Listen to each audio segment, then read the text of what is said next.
ఏంటండి ఇష్యూ ఏంటి? తిరుమల తిరుపతి దేవస్థానం లడ్డూలో పంది కొవ్వు, బీఫ్ కొవ్వు, బీఫ్ అంటే తెలియదేమో, దున్నపోతు, బీఫ్ కొవ్వు, పంది కొవ్వు అవశేషాలు కలిసినటువంటి లడ్డూని గత 5 సంవత్సరాల నుంచి కోట్ల మంది ప్రజలు తినేశారా? దానికి గత ప్రభుత్వంలో ఉన్నటువంటి జగన్మోహన్ రెడ్డి, టీటీడీ చైర్మన్ వీళ్ళు కారణమా? ఇదే ఎలిగేషను. ఈ ఎలిగేషన్ చేసింది ఎవరు? ముఖ్యమంత్రి హోదాలో చంద్రబాబు నాయుడు గారు. నేను చంద్రబాబు నాయుడు గారిని అడుగుతున్నా, మీరు చేసినటువంటి ఒక చిన్న ఎలిగేషన్ అని మీరు అనుకుంటున్నారు. ఈరోజు lord Venkateswara is not only god for Andhra Pradesh or India. ప్రపంచ దేశానికి ఆయన ఒక కలియుగ దైవం అని కోటాను కోట్ల మంది భక్తులు నమ్ముతున్నారు. కోటాను కోట్ల మంది భక్తులు ప్రపంచవ్యాప్తంగా నమ్ముతున్నారు. శ్రీలంక అధ్యక్షుడు వస్తాడు, శ్రీలంక అధ్యక్షుడు వచ్చి తిరుమల తిరుపతి వెంకటేశ్వరుని దర్శించుకుంటారు. ప్రపంచంలో ఎక్కడ ఏ దేశంలో నలుమూలల్లో ఉన్నా లార్డ్ వెంకటేశ్వరరావుని దర్శించుకొని పరమ పవిత్రంగా తినేటువంటి ప్రసాదంలో కూడా రాజకీయాలు చేసేటువంటి ఒక దుష్ట సాంప్రదాయానికి చంద్రబాబు నాయుడు నువ్వు దిగజారిపోయావు అంటే, ఇంతకు మించి దిగజారటానికి ఇంకా వ్యవస్థలో ఏమి లేదు అని అయితే జేబీఎం భారత్ పార్టీ భావిస్తుంది. I'm very sorry to use such words. ఇంతకంటే ఇక దిగజారుతారు మీరు అనుకునే ప్రతి క్షణం, ప్రతిరోజు ఇంతకంటే ఇక దిగజారటానికి ఏమీ లేదని మీరు నిరూపించుకుంటున్నారు. చాలా అంశాలు ఉన్నాయండి మీరు రాజకీయాలు చేయటానికి. ఇంకా 100 రోజులే అయ్యింది. ఇంకా 4 సంవత్సరాల 9 నెలల పాటు మీరు ముఖ్యమంత్రిగా ఈ రాష్ట్రంలో ఉంటారు. మీ తనయుడు మంత్రిగా ఉంటాడు, లేకపోతే ఆయన కూడా రేపు పవన్ కళ్యాణ్ లాగా ఇంకో ఉప ముఖ్యమంత్రిని చేయొచ్చు. 4 సంవత్సరాలు 9 నెలలు పవన్ కళ్యాణ్ ఉప ముఖ్యమంత్రిగా ఉంటాడు. మంచో చెడ్డో, కష్టమో నష్టమో, మా కర్మో రాష్ట్రం కర్మో, ఈ ఆంధ్రప్రదేశ్ రాష్ట్రం చేసుకున్న పాపమో మేము భరిస్తాం, మిమ్మల్ని భరించాలి కూడా. Because you are a honourable deputy chief minister, you are a honourable chief minister, you are a honourable member, you are honourable minister.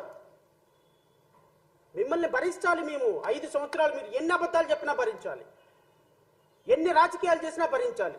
సనాతన ధర్మం, ఆ ధర్మం, ఈ ధర్మం అని అందరి మీద నేను వస్తా, వన్ బై వన్ వస్తా.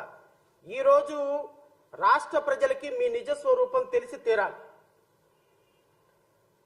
చంద్రబాబు నాయుడు నిజ స్వరూపం తెలియాలి, పవన్ కళ్యాణ్ నిజ స్వరూపం తెలియాలి, మంత్రివర్గం, రాష్ట్ర మంత్రివర్గం చేస్తున్నటువంటి నిజ స్వరూపాలు ప్రజలకు తెలియాలి. ఒక లార్డ్ వెంకటేశ్వర అని తిరుమల తిరుపతి దేవస్థానంలో ప్రపంచ కలియుగ దైవమైనటువంటి వెంకటేశ్వరుని కూడా మీరు వదలలేదు అంటే రాజకీయాలకి, ఇంకా మీరు ఏ రాజకీయాలని మీరు వదులుతారు? నేను ఇంకొక మాట చెప్పిన తర్వాత మెటీరియల్లోకి వస్తా. ఒక ముఖ్యమంత్రి హోదాలో పచ్చి అబద్ధాలు ఆడేటువంటి, అత్యంత షార్ప్గా, ఫాస్ట్గా కళ్ళు మూసుకొని తెరిచే లోపు అబద్ధాలు ఆడే ముఖ్యమంత్రులు ఎవరు అంటే మన రాష్ట్ర ముఖ్యమంత్రి చంద్రబాబు నాయుడు గారు. ఇంకొక కేటగిరీలో కూడా అవార్డులు పెడితే, ఈ కేటగిరీ అవార్డుల్లో కూడా అత్యంత సెన్సిటివ్ అంశాన్ని, ప్రతి చిన్న అంశాన్ని కూడా రాజకీయం ఎలా చేయగలము అంటే, రాజకీయం చేయగలిగిన రాజకీయ నాయకుడు ఎవరని ఒక పోటీ పెడితే భారతదేశంలో ఫస్ట్ ప్లేస్లో నుంచుంటాడు పవన్ కళ్యాణ్. ఒక లేని థీరీని ప్రొవోక్ చేసి, ఆ థీరీకి చక్కగా బట్టలేసి మొత్తం రూపం తీసుకొచ్చి దాన్ని ఒక ఇమాజినేషన్ వరల్డ్లోకి తీసుకెళ్లగలిగినటువంటి ఒక అత్యద్భుతమైనటువంటి కల్పితమైనటువంటి వ్యవస్థను సృష్టించేటువంటి మంత్రులు ఎవరయ్యా అంటే నారా లోకేష్ వస్తారు. ఇంతకు మించి ఇంకొక ఆవిడ ఉంది. ఈ మధ్యకాలంలో పాపం ఆవిడ నేనేం అనలేకపోతున్నా, ఎందుకంటే కొన్ని సమస్యల మీద కలిసి పనిచేశాం కాబట్టి. హోమ్ మినిస్టర్ అమ్మా కొంచెం తగ్గండి, కొంచెం తగ్గండి. ఎందుకంటే మెరిసేదంతా బంగారం కాదు, గుర్తుపెట్టుకోండి. మెరిసేదంతా బంగారం కాదు. మనం గత ప్రభుత్వంలో పనిచేసిన 2 హోమ్ మినిస్టర్లు ఉన్నారు కదా, ఎక్కడున్నారు వాళ్ళు? ఎక్కడున్నారమ్మా? పక్కింటోళ్ళకి కూడా పలకరించటంల వాళ్ళని. మనం కూడా అంతే, మనం కూడా అంతే. అంతకు మించి మనం ఊరికే పావలా ఇస్తే ₹1 యాక్షన్ చేయటం వల్ల ఉపయోగం లేదు. ఈవిడ అబద్ధాలు ఎలా ఉంటాయని మీకు ఒకసారి చెప్తా. కూటమి ప్రభుత్వంలో మంత్రుల దగ్గర నుంచి ముఖ్యమంత్రి వరకు అబద్ధాలు ఆడటంలో ఎలా పిహెచ్డి చేశారో ఇది కూడా సోషల్ మీడియాలో వైరల్ అవుతుంది. ఇది కూడా నేను చెప్తాను మీకు. మీరు మీకు ఇచ్చిన పాత్రని పోషించండి సమర్థవంతంగా, అంతేగాని పావలాకి ₹1 యాక్షన్ చేయమాకండి. మీకు అంత యాక్షన్ లేదు. మీరు హోమ్ మినిస్టర్ అయితే అయ్యి ఉండొచ్చేమో. మా మీద కేసులు పెట్టొచ్చు. ఎవడు భయపడేవాడు ఎవ్వడు లేడు ఇక్కడ. మీ వడతూపులకి ఎవ్వడు చింతకాయలు రాలవు, గుర్తుపెట్టుకోండి. ఈ క్షణానికి ఎన్నికలు జరిగితే మీ కూటమి ప్రభుత్వానికి 25 సీట్లు కూడా రావు. 100 రోజుల పరిపాలనలో మీరు సాధించిన ఘనత అది. మీరు 100 రోజుల పరిపాలనలో మీరు సాధించిన ఘనత ఎంత అంటే ఈ రోజు ఎలక్షన్లు పెడితే 25 సీట్లు కూడా రావు మీకు. మీ అదృష్టం, ప్రజల దురదృష్టం. నువ్వు ఒక హోమ్ మినిస్టర్, ఆయన ఒక ఉప ముఖ్యమంత్రి, ఇంకో ఆయన మంత్రి, ఇంకో ఆయన ముఖ్యమంత్రి అయిపోయినారు. We are not denying it. ప్రజల అధికారం ఇచ్చారు, చేయండి. కానీ అబద్ధాలు ఆడద్దు ప్రజా పరిపాలనలో. కులాన్ని టార్గెట్ చేయొద్దు. క్రిస్టియన్స్ని, ఎస్సీలని, ఎస్టీలని, ముస్లిమ్స్ని ఒక 2nd గ్రేడ్ 3rd గ్రేడ్ పీపుల్గా వాళ్ళని ఒక చరిత్రహీనులుగా సృష్టించొద్దు దయచేసి. మేము కూడా మనుషులమే, వీఆర్ ఆల్సో హ్యూమన్ బీయింగ్స్. ఈరోజు మీరు మా హోమ్ మినిస్టర్ అయ్యారు కదా అని మీరు క్రిస్టియన్స్ని, లేకపోతే జీసస్ని అభిమానించే వాళ్ళని, లేకపోతే చర్చికి వెళ్ళే వాళ్ళని అవమానించొద్దు. హిందువులుగా ఉండం, క్రిస్టియన్స్గా ఉంటారు, ముస్లిమ్స్గా ఉంటారు. వీళ్ళందరూ కూడా ఈ భారతదేశంలో సెక్యులర్ కంట్రీలో భారతీయులుగా ఉంటారు. ఎందుకంటే డాక్టర్ బాబాసాహెబ్ అంబేద్కర్ ఎస్సీలకు రాజ్యాంగం, ఎస్టీలకు రాజ్యాంగం, ముస్లిమ్స్కో రాజ్యాంగం, హిందువులకు రాజ్యాంగం రాయలేదమ్మా. Article 25, article 26, article 27, article 31, article 14, article 19, article 16 అందరికీ ఒకటే. ఇప్పుడు మీరు హోమ్ మినిస్టర్ అయ్యేటప్పటికి మీ కులం మర్చిపోయినారు, హోమ్ మినిస్టర్ అయ్యేటప్పటికి మీ దేవుడిని మర్చిపోయినారు, హోమ్ మినిస్టర్ అయ్యేటప్పటికి మీకు షార్ట్ టర్మ్ మెమరీ వచ్చి మీరుగా అన్నీ మర్చిపోయినారు. మర్చిపోయి మీరు ఏదేదో పేలుతున్నారు. కొంచెం తగ్గండి.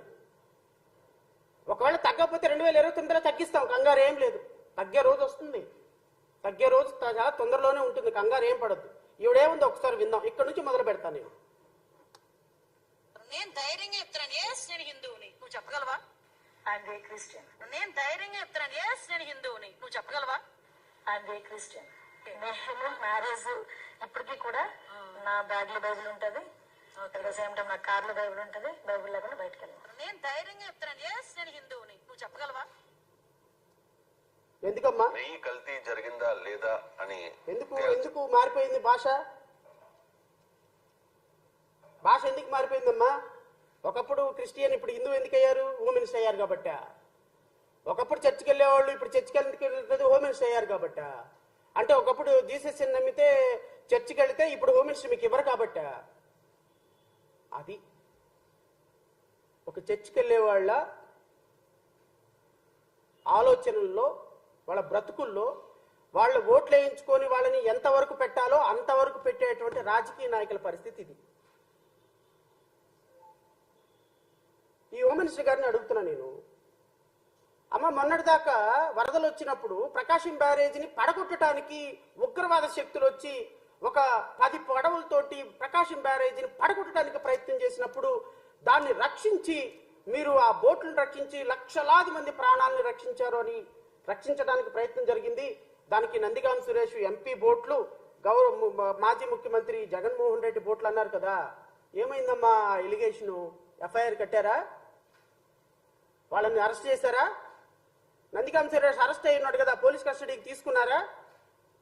నువ్వు మీ ముఖ్యమంత్రి ఇద్దరు వచ్చి ప్రకాశం బ్యారేజీని పడగొట్టి వందల లక్షల మందిని ప్రకాశం బ్యారేజీలో నుంచి వరదలతో చంపడానికి వైఎస్ఆర్ కాంగ్రెస్ పార్టీ వాళ్ళు, గత ప్రభుత్వంలో ఉన్నటువంటి ప్రభుత్వం వాళ్ళు ప్రయత్నిస్తున్నారన్నారు కదా. మీరు ఎఫ్ఐఆర్ కట్టి వాళ్ళని అరెస్ట్ చేయాలి కదమ్మా. మీరు ఏమైందమ్మా ఎలిగేషన్? ఏమైందమ్మా? ఆ ముఖ్యమంత్రి గారు ఏమైపోయినారు? ఆ మంత్రులు మాట్లాడిన మంత్రులు ఏమైపోయినారు? వాళ్ళ మీద ఎఫ్ఐఆర్ కట్టి అరెస్ట్ చేసి లోపలేసి అసలు ఆ బ్రిడ్జిని ఎవరు పగలగొట్టాలనుకున్నారు? కృష్ణమ్మ వరదల్ని ఆపడానికి, వరదలు రావడానికి కారణం ఎవరు అవ్వాలనుకున్నారు? ఏమన్నా అరెస్ట్ చేసి ఏమన్నా ప్రయత్నం చేశారా? లేకపోతే కేవలం పొలిటికల్ ఎలిగేషన్ అయినా? లడ్డూలాగా పొలిటికల్ ఎలిగేషనా? పరమ పవిత్రమైన నదిని కూడా మీరు వదలలేదు రాజకీయాలకి. 100 రోజుల్లో 164 సీట్లు వచ్చినాయి కదా, ఇంకేం కావాలమ్మా మీకు ప్రజలకి? 164 సీట్లతోటి మీకు అధికారం ఇస్తే కృష్ణమ్మను వదలటంలా, దుర్గమ్మను వదలటంలా, పైన ఉన్నటువంటి వెంకటేశ్వర స్వామిని వదలటంలా, మీ అబద్ధాలతోటి దేవుళ్ళను వదలటంలా, నదులను వదలటంలా, ప్రకృతిని వదలటంలా, ఆడపిల్లలను వదలటంలా.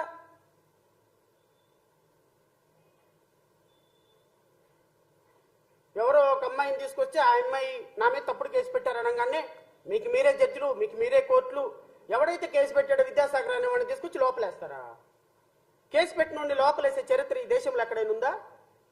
ఆ కేసు ముందు ఫాల్స్ చేయాలి, దాన్ని కోర్టు ముందు ప్రయోగించాలి. ఆ కోర్టు ఇది ఫాల్స్ పెట్టే ప్రైవేట్ కేసు పెట్టినటువంటి వ్యక్తి మీద లీగల్ గా ప్రొసీడ్ అవ్వాలని పర్మిషన్ ఇవ్వాలి. ఆ పర్మిషన్ తీసుకొని ఆ లేడీ ఎవరైతే ముంబై హీరోయిన్ ఉందో ఆమె కోర్టులో కేసు వేయాలి. ఆ